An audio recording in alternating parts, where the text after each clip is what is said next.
para pemirsa Suyanto.id. Ketemu lagi. Mudah-mudahan Anda selalu sehat walafiat. Saya hadir bersama editor channel kita, Mas Heri Teguh Yono, guru SMP Negeri 2 Karanganyar, Kabupaten Ngawi. Kita akan membicarakan statistik dasar, dan kali ini kita akan membicarakan statistik inferensial.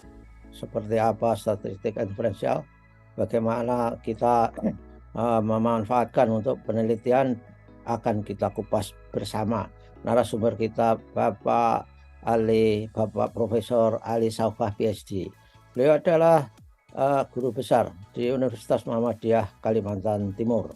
Nah, saudara, jangan lupa klik subscribe jika Anda merasa bahwa channel ini membawa manfaat buat Anda semua.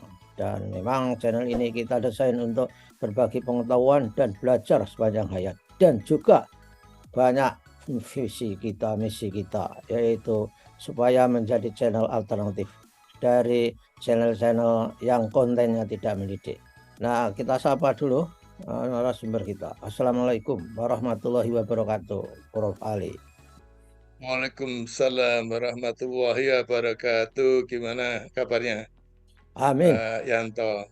Alhamdulillah sehat, Pak Ali. Dan Alhamdulillah. tentu saja waktu selalu berjalan, tidak bisa di stop seiring dengan umur kita semakin berkurang. Plafonnya mendekati ke finish katanya. Tapi kita harus memanfaatkan untuk hal-hal yang lebih bermanfaat. Nah, gimana Pak Ali tentang statistik inferensial? Seperti apa konsepnya dan bagaimana memanfaatkan, dan seperti apa keunggulannya, Pak Ali? Iya, Pak Yanto, ini mohon maaf seringkali terasa diulang-ulang, tapi memang masih saja ada yang bertanya kapan kita perlu menggunakan statistik inferensial. Itu Ya. pertanyaan yang selalu ada ya. Jadi, pada dasarnya ini statistik kelompok kategorisasi statistik yang dibandingkan dengan statistik deskriptif. Jadi statistik deskriptif itu apabila simpulan itu hanya diberlakukan pada kelompok sebagai sumber data. Ya. Sedangkan inferensial itu apabila kita menggunakan sampel untuk mengumpulkan data, dan kemudian data itu dianalisis, tetapi simpulannya tidak hanya diberlakukan pada sampel sumber data itu, tapi juga kelompok yang lebih besar lagi, larger group, yang biasa disebut dengan populasi. Nah, jadi itulah yang kemudian timbul satu konsep bahwa kalau kita menyebut sampel, maka pada dasarnya itu selalu dikaitkan dengan populasi. Sampel itu digunakan sebagai sumber data untuk kemudian mewakili populasi.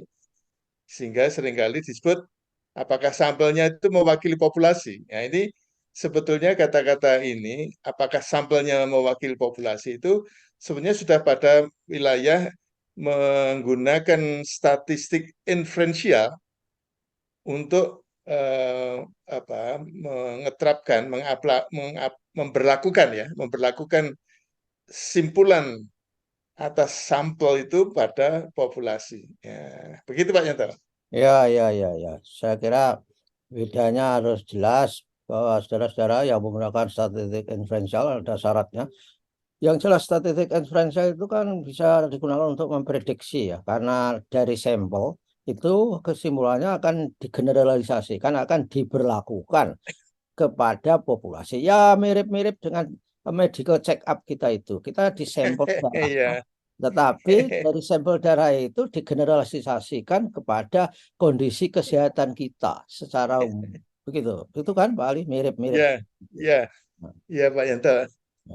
Kalau bicara mengenai populasi, itu memang bagaimana kemudian memilih sampelnya, berapa sampelnya itu memang itu mungkin topik tersendiri tentang kompleksitas populasi. Jadi kalau darah mungkin dalam tubuh itu, populasi darah dalam tubuh itu mungkin homogen Pak Yanto. Ibarat kalau air di sumur gitu ya Pak Yanto. Air di sumur itu homogen. Hmm. Nah, pada dasarnya kalau kita melakukan penelitian apalagi dalam bidang-bidang sosial, maka populasinya tidak selalu homogen. Jadi itu topik tersendiri, mungkin suatu saat kita bisa bicara mengenai bagaimana karakteristik sampel diperoleh dari menganalisis data yang dikumpulkan dalam sampel itu betul-betul, kalau Pak Yanto tadi menyebut kata memprediksi, itu artinya betul-betul memprediksi karakteristik populasi. Ya. Nah, itulah yang kemudian menjadi bagian dari dasar pembahasan tentang statistik inferensial. Mungkin pertanyaan berikutnya Pak Yanto, ini seringkali juga banyak ditanyakan, kalau kemudian seperti itu tadi, penggunaan statistik inferensial, itu sebetulnya yang disebut dengan statistik inferensial itu apa saja? Hmm. Yang sudah kita bahas sebelumnya itu, kebetulan korelasi itu bisa digunakan sebagai statistik deskriptif, ya, tapi bisa juga digunakan sebagai statistik inferensial. Nah, selain korelasi, apa saja? Ini masih tentang vocab Pak Yanto, Ya. masih tentang kosakata yang seringkali memang masih ditanyakan Pak Yanto. Hmm. Kalau boleh saya teruskan Pak Yanto, atau Ya, silakan. Go ahead. jadi yang apa namanya disebut dengan statistik inferensial itu nama ya, nama statistik inferensial. Jadi kalau nama statistik deskriptif kan eh, itu sangat lebih populer ya, misalnya rata, kemudian standar deviasi, varian. Nah, ini nama statistik inferensial itu apa saja? Nah, yang paling populer itu kalau dalam bahasa Indonesianya itu apa, eh, T ya, T apa namanya, skor T, Hmm. yang Ya. biasa kemudian lebih banyak digunakan untuk uji T ya. Hmm. Uji T ya, ini prosedur statistiknya itu namanya uji T CT. ya. Dan itu Kemudian saya juga dulu kan kemudian juga ya ya Pak Yata. bukan namanya anu ya, student test gitu ada nggak paling? Ada kan? Hmm. Hmm. Ya, Hmm. ya betul. Karena itu dulu masih banyak menggunakan tabel-tabel untuk kemudian membandingkan Hmm. hasil analisis yang memasukkan angka-angkanya pada formula, pada rumus. Hmm. Tapi Oke. sekarang ini populernya menggunakan uji T atau menggunakan statistik yang lain. Ya, Hmm. uji T ya, kalau boleh saya teruskan ya Pak Yanta. Uji T Ya. itu digunakan sebagai uji beda antar kelompok kalau hanya ada dua kelompok. Uji T. Sekali lagi, uji T itu digunakan untuk eh, memeriksa, Ya. menganalisis apakah ada perbedaan antar dua kelompok. Kalau yang kita bahas mengenai korelasi itu hubungan. Kalau sekarang ini beda antar dua kelompok.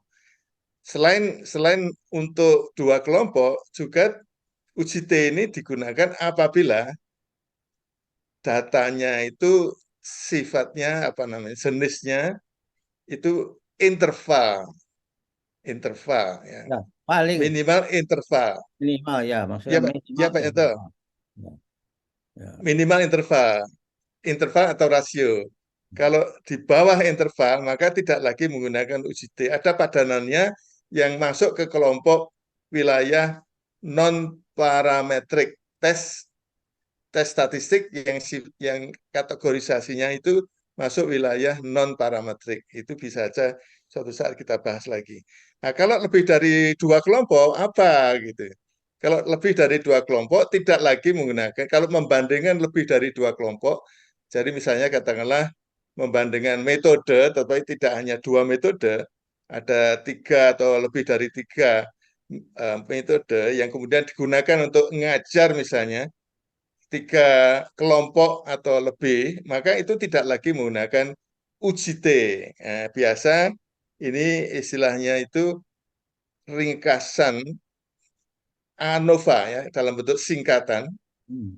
ANOVA, analysis analysis of variance kalau dalam bahasa Indonesianya biasa disebut dengan ANAVA, analisis varian. Itu kalau kalau kemudian lebih dari dua kelompok. Nah, ANOVA ini masih ada kategorisasinya ya. Kalau hanya satu variabel bebas dan satu variabel terikat, maka kemudian itu menggunakan istilahnya itu one way ANOVA, satu jalur ANOVA. Nah, kalau kemudian itu ternyata variabel dependennya atau variabel independennya ya, variabel bebasnya itu lebih dari satu, maka kemudian itu menggunakan analisis varian ANOVA dua jalur, two way ANOVA. Tapi sekali lagi penggunaan ANOVA ini baik satu jalur maupun dua jalur itu apabila datanya minimal interval. Minimal interval itu artinya bisa interval, bisa rasio. Kalau datanya itu ranking ordinal atau kategorikal nominal, maka ada lagi istilahnya itu jenis statistik yang disebut dengan non parametrik. Ya, gitu Pak Yanto. Nah, Pak Ali, yang ANOVA tadi, ini bertanya ini mahasiswanya. One way ANOVA, two ways ANOVA. Ada nggak three way, four ways, five ways ANOVA?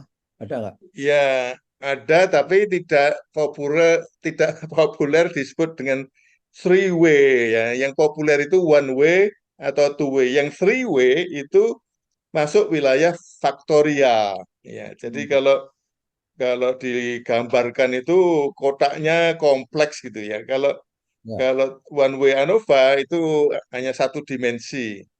Hmm. Kalau two way ANOVA itu dua dimensi seperti kotak itu Pak Yanto. Hmm. Tapi kalau sudah three way ANOVA itu biasanya tidak bisa digambarkan kotaknya. Pak Ya, ya. Yanto, ada satu hal yang mungkin kita bahas berikutnya, tapi begini, ingin mengkaitkan dengan apa yang tadi kita bahas, yaitu bahwa pada dasarnya penggunaan statistik inferensial itu untuk memberlakukan simpulan pada sampel ke populasi, sehingga sampelnya itu harus mewakili populasi. Lah inilah yang Ya. kemudian disebut-sebut sebagai apakah kemudian betul-betul mewakili populasi atau tidak, yang kemudian kaitannya dengan apakah kemudian hasilnya itu signifikan atau tidak signifikan. Hmm. Kata-kata signifikan atau tidak signifikan itu sebetulnya terkait dengan apakah memang simpulan yang di diperoleh dari sampel itu betul-betul berlaku, bisa diberlakukan pada populasi. Ya, ini bisa bisa panjang ceritanya. Kita Ah, bahas nanti berikutnya. dan signifikansi itu kan juga tergantung pada apa mengatakan berapa peluang salah dari setiap Iya, 100 pengambilan sampel misalnya. Sederhananya begitu. iya. Dan Berapa berapa toleransi terhadap kesalahan? Oke, Pak Yanto. terima kasih Pak Ali. Dan supaya sebelum saya tutup, saya ingatkan bahwa T-test itu T-nya selalu kecil, tidak Ah, ah, betul. ditulis T besar tes, jadi T-test. Ini konvensinya begitu. Jadi jangan UJT kalau dalam bahasa Indonesia ya. jangan apa ya, uji T itu T-nya kecil. Begitulah saudara-saudara, ikuti terus bagi saudara yang ingin mendalami statistik dasar dan konten ini memang sengaja untuk Anda-Anda yang baru mau mengikuti kuliah statistik. Jadi ini konten yang merupakan statistik without tears gitu kan. Dan sangat friendly untuk diikuti. Terima kasih Pak Ali. Wassalamualaikum warahmatullahi wabarakatuh. Waalaikumsalam warahmatullahi wabarakatuh. Terima kasih Pak Yanto. Kembali.